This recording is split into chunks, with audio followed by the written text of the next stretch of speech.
Slowly rotating at the edge of deep space, 1,000 kilometers beyond the atmosphere of 21st century Earth, is the Arthur C. Clarke Astronomical Observatory, Starlab. Here, Starlab Research Director Maura Cassidy and scientists and technicians of the International Space Authority watch over the countless stars and planets that fill the silent distances beyond the giant space station. This week, an ancient intruder from another galaxy exposes Starlab to the genetic mysteries of the seeds of time on Alien Worlds.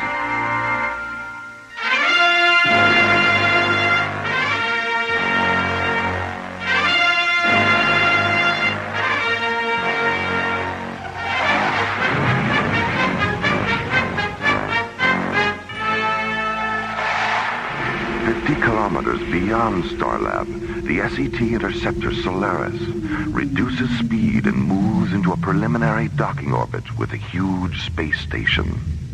Aboard the Solaris, Captains John Graydon and Buddy Griff. Solaris to Starlab Control. This is Starlab. Go ahead, Solaris. We're holding at the outer boundary, Jerry. How soon can you get us aboard? The traffic's pretty heavy right now, John. I've got a Soviet freighter and 2 Canadian tankers coming in now, and 3 lunar shuttles in a docking orbit 2 kilometers out. Hold your position. I'll get back to you in about 10 minutes. Roger, Starlab. Solaris out. Starlab, clear. Well, since 10 minutes usually means half an hour, why don't we put the ship on autopilot and go down to the cargo bay for a little zero-gravity racquetball? Do you know where the rackets are?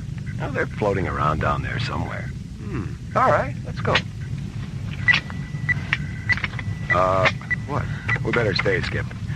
The high-density scanners are picking up something. How far away? 4.6 kilometers. And it's holding at 081 degrees starboard.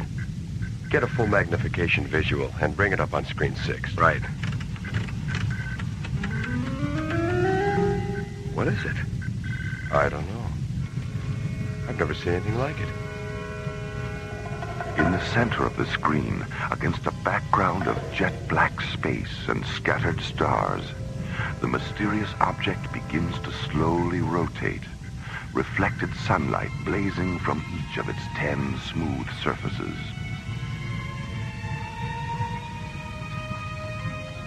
Solaris to Starlab. This is Starlab. Go ahead, Solaris.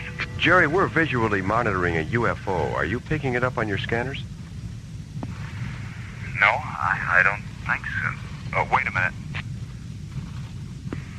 Yeah, there is something out there, about 4 kilometers from your present position. Right. Okay, tell Maura what the situation is, and you'd better notify Professor Ballin, too. We're going in for a closer look. I'll keep an eye on you from here, John. Be careful. Starlab out. What do you think, buddy? Well, let's play it safe and sort of sneak up on it. I'll do a tomography profile at 3 kilometers. If the thing's not dangerous, we can get in close and do a Phase 1 scanner series. And what if it explodes and blows us to Kingdom Come? You know, maybe we should stick to racquetball.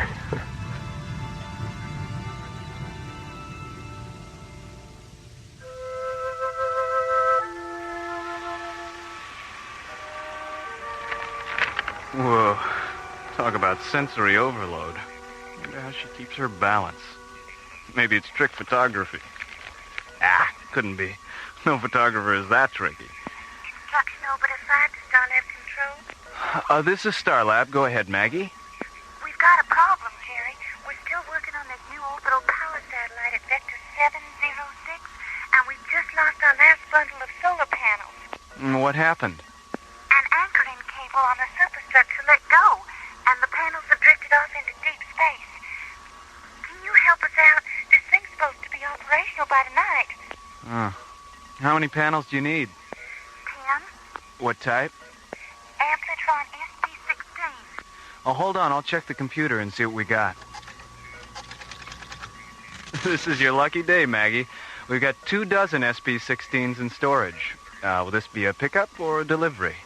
I won't be able to spare any of our tugs for another hour or so. What's available on your end? Well, we've got a Soviet freighter heading your way in about 15 minutes. I'll have the captain contact you, okay? I'll stand by for his call. Thanks, Jerry. Construction orbiter 5 out. Starlab control, clear. Docking Bay 12, this is the bridge. Bay 12. Go ahead, Jerry. Yeah, Ernie, call Storage Bay 19 and tell them to deliver 10 Amplitron SP-16 solar panels to the Odessa, and then have Captain Vashenko contact Construction Orbiter 5. It's kind of an emergency. Will do, Jerry. Now, where was I? Right. Sensory overload. Oh, yeah. Wow, look. Oops. Hi, Jerry. Hi, Maura. You heard from John and Buddy? Yeah, about 20 minutes ago. They've maneuvered the Solaris into a side-by-side position with the UFO, and Buddy said he'd contact us as soon as he did the preliminary scan series. Okay. What's that magazine you're holding behind you? Magazine? Come on, Jerry, hand it over. Oh, Maura. The Astounding Adventures of Galactic Gladys, the Girl Wonder? Well, you know. Which one of these bimbos is Galactic Gladys? I believe that's her there, locked in mortal combat with the evil swamp gas creature. Well, she's certainly a wonder, all right. I'll bet she hasn't seen her feet in years. Jerry, where did you get this publication? I found it in the technician's lounge. Uh-huh. I wondered why they were all running around down there with their tongues hanging out. Jerry. Hi, Professor Ballin. How you doing, Jerry? David, you're just in time for a little X-rated science fiction. Look at this. What happened to her clothes? The evil swamp gas creature ate them. Well, yum, yum. I don't know about you, David. 3 days on Starlab, and you're already starting to sound like Buddy Griff. It must be the altitude. Solaris to Starlab Control. This is Starlab. Go ahead, John. We finished the preliminary scans on the UFO. Is Maura there? I'm right here, John, and so is our new alienologist. Okay, here's Buddy. The object is 3 meters square and shaped like a dodecahedron. It's made of some kind of copper-colored metal that's about 75% hydrogen. As far as we can tell, there's no inboard or outboard propulsion system. How fast is it moving, Buddy? How fast do you want it to move? What does he mean, John? Well, it was stationary when I brought the ship alongside, but for the past 10 minutes it's been matching our speed, no matter how fast it goes. What kind of a readout did you get on the tomography scan, buddy? The interior of the thing is filled with some kind of ionized gelatin that converts to nitrogen plasma, and then reconverts to gelatin at 12-second intervals. Buddy, is it giving off any kind of sound? Yes, it is. When the gelatin converts to plasma, the object gives off what sounds like accelerated heartbeats. And when the plasma reconverts to gelatin, we hear the heartbeats in reverse.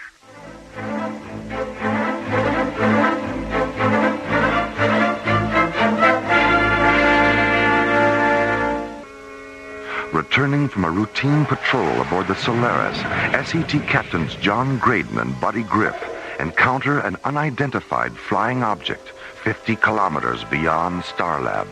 The object is 3 meters square and shaped like a dodecahedron.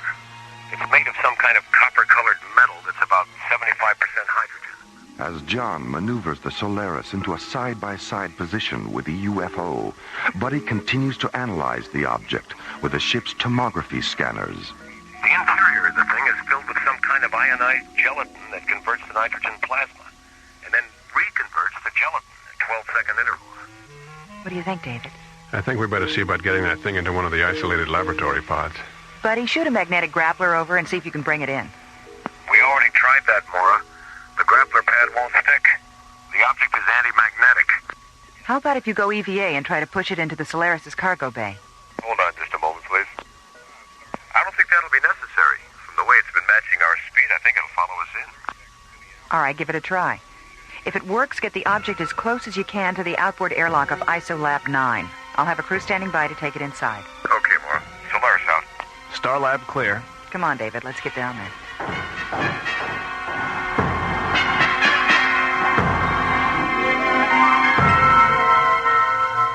"15 minutes later, the Solaris maneuvers the object into a position 2 meters away from ISOLAB 9's outboard airlock. Then, as John guides the Solaris into a nearby docking bay, the lab's airlock opens, and a crew of technicians in yellow pressure suits and tinted glass helmets take the alien decahedron inside. 10 minutes later, the object rests on a slowly rotating observation pad in the center of the lab's brightly lit quarantine chamber. It's remarkably beautiful, isn't it? Frightens me. Why? The way it looks. The color and size, texture. All those desperately perfect angles constantly repeating themselves. Its physical aspects are so familiar we can call them by name in a language we all understand. And yet we don't know what it calls itself or what it might be calling us. You feel whatever is inside is alive? Don't you? Yes. Well, at least our scientific selves are still in sync. Maura, please. Not now. Hey, look who's here. Hi, fellas. Well, I'm glad to see it hasn't blown up yet. Come on, Skip. Let's go inside for a close-up. Yeah, okay. I think you better stay on this side of the glass for a while. The object's still being scanned. If you go in there now, your body impulses will be included in the scanner data. Maybe we should go in anyway, just to blow their minds up in data processing. I can hear Professor Clarke now. I say, Ramsey, have you seen this printout? Graydon and Griff are trapped inside that alien gizmo. Really? How do you know it's them? Elementary, my dear Ramsey. The tall one's thumbing his nose, and the short one thinks it's funny. Maura? David? Not even a smile? What's with you two? We've got a lot on our minds, John. Yeah, I see.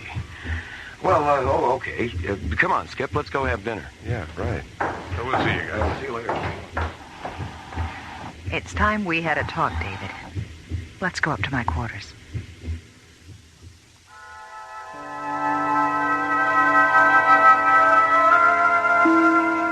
Coming to Starlab wasn't my idea, Maura. We go where the ISA wants us to go. You know that. If I'd known you were married, I would have asked Commissioner White to send someone else. Why? When I was told you were going to spend 3 months on Starlab, I thought we were getting a second chance. Second chance for what, Maura? To pick it up where it fell apart 3 years ago? Why not? Because your work has always been more important to you than anything else. And I don't think that'll ever change. Even when things were good, we were never together more than 3 months out of the year. Your whole life was spaceports and laboratories and conferences and trips off the planet. You make it sound like I didn't care at all. I don't mean to, Maura. I know you cared. And I know you loved me. But you loved the rockets more. I'm sorry, David. So am I. I'll see you in the morning, Maura.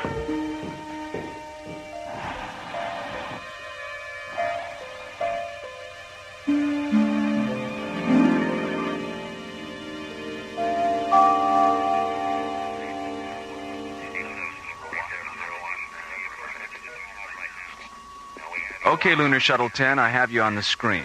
Your docking orbit insertion coordinates are 509er at subvector 70 alpha. 509er at 70 alpha. Roger, Starlab. Lunar Shuttle 10 out. Starlab control clear. Morning, Maura. Jerry, have you seen David? Not since yesterday afternoon. Morning, everyone. Good morning. Have either of you seen David? Yeah, we saw him after dinner last night when we went down to have another look at the UFO. He was in the ISOLAB with it. Maybe he's still there. I checked the ISOLAB 20 minutes ago. Well, maybe you missed him. Let's go down and take another look.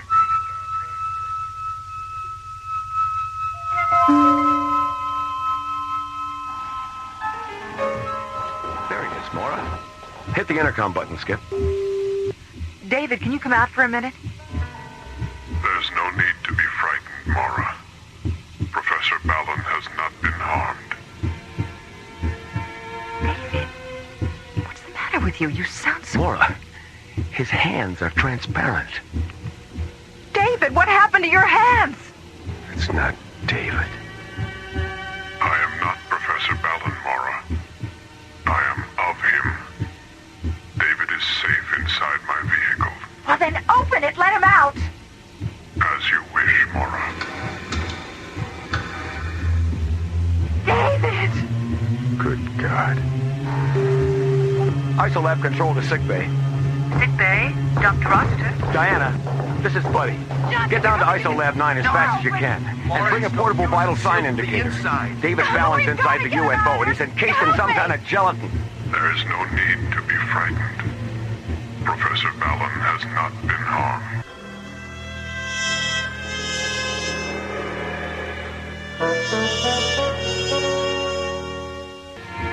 Entering the control booth of Isolab 9, Maura, Buddy, and John discover that the substance inside the alien decahedron has transformed itself into a duplicate of Professor David Ballon, leaving the real David Ballon encased in a cocoon of translucent white gelatin.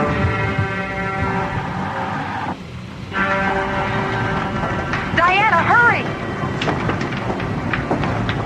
Oh, my God.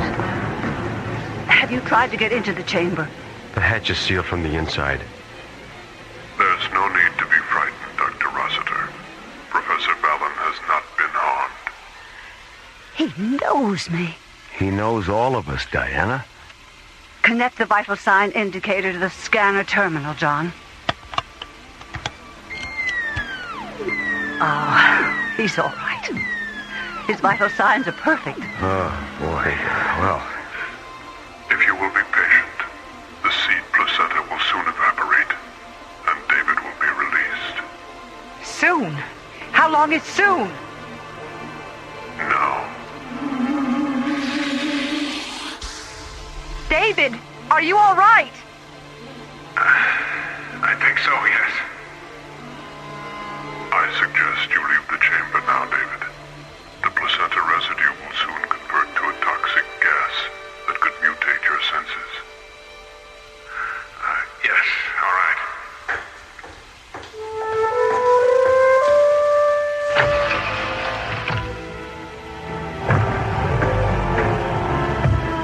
hey, welcome home. Where have you been? When that thing opened up last night and took me inside, I thought I was a goner. But as soon as the seed placenta started to cover me, I wasn't afraid anymore.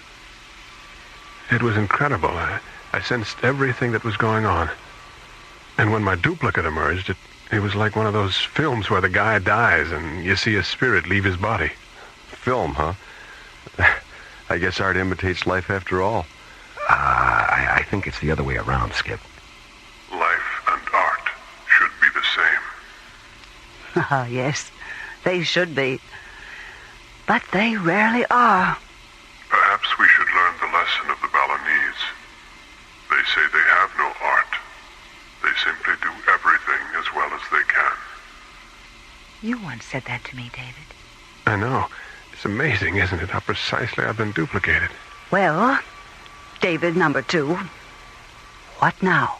I want to return to my world, Diana. And I want to take Maura with me. Now, hold on a minute, you. I'm not in the habit of running off to alien worlds with life forms I hardly know. You know me, Maura. And I know you. He's got a point there, Maura. Well, be that as it may, I just don't think the original me and the duplicate you are ready for... Well, why are your hands transparent anyway? David was wearing protective gloves that prevented the seed placenta from taking a precise imprint of his hands. And Maura, a duplicate of you is all I want. Why? I still love you, Maura. Oh, David. Why didn't you... Wait a minute. What am I saying? This is weird. David? Yes? Yes. Oh, I'm sorry, David. I mean the duplicate David. Yes, Diana. I think all of us would like to know a little more about your origins. Centuries ago, explorers from another galaxy visited my planet. Their bodies contained bacteria, harmless to them but lethal to us. There was a before the end came, our scientists created the placenta substance and filled it with the genetic seeds that were the essence of our race. Then they placed these seeds of time in hundreds of vehicles like this one and set us adrift in the universe. Was your race humanoid? Yes, buddy, it was. But some of the cells were randomly coded, so we could become whatever organic life form we contacted. I could have been a bird or an insect, or even a flower. Any living thing in which the seeds could take root. What would have happened if you had become a flower? I would have simply pollinated other flowers of the same species, and my race would have been reborn as a genus of conscious, intelligent orchids or roses. Would you eventually have re-evolved to your original humanoid form? Eventually, yes. But I'm not a flower, am I? I'm an ion-negative duplicate of a human male. And my race can be reborn only if I interact with an ion-positive duplicate of a human female. All right, I'll do it. Good girl. Thank you, Maura. It's okay. Just remember, I don't fool around on the first date. What do you want me to do? Saturate yourself with pure oxygen for 2 minutes. That will protect you from the toxic residue. Then come into the chamber and enter the secondary placenta compartment of my vehicle. Okay. Get me an E4 oxygen unit, buddy. I'm about to become a double feature. Okay.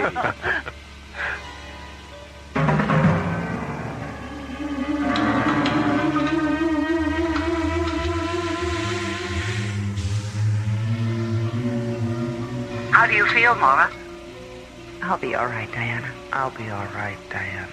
Listen to that. I'm in stereo. Thank you, Maura. Thank you. I have a question. Yes? When you and David, this David, are, you know, when you're... will I feel anything? We don't know, Maura. It's possible. You'd better leave the chamber now, Maura. The placenta residue is starting to become toxic. All right. Goodbye. Goodbye, Maura.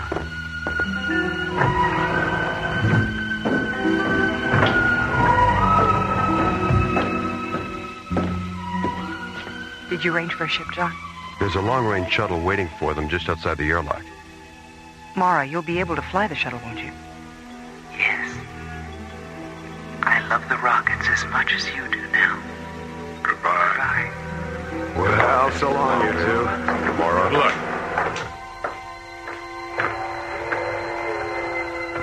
It looks like we're getting that second chance after all, Maura. You're right, David. You're absolutely right.